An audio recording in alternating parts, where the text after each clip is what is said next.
Francis's amazing revolutionary content is the amazing revolutionary content of the Christian faith and has been at every time, which is a profound personalism, a belief that every individual matters, and that's expressed by our treatment of the most vulnerable in our society.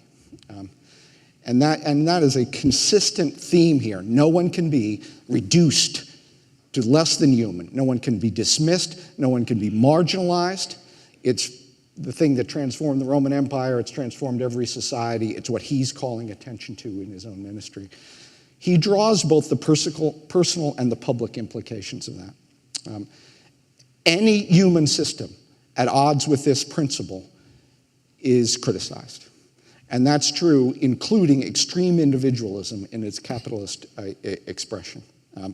That is the reduction of human beings to the sum of their desires, which actually dulls them to the needs of their neighbors.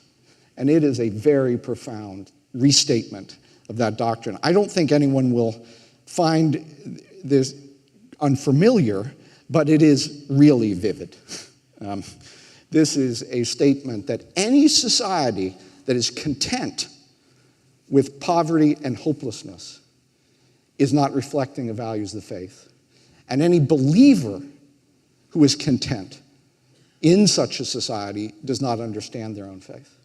And that is a pretty extraordinary statement. But let me add just one more thing. And I will the line that really struck me when he talks about this personalism is the need to remove our sandals before the sacred ground of the other. And that is an extraordinary statement about when we encounter other human beings, that we're encountering the sacred in our own lives. And that is, I think that's a wonderful statement. I'll say, we don't say this much in Washington, but I'll say it anyway, because I don't mind. John and I have been misfits in some very distinguished company.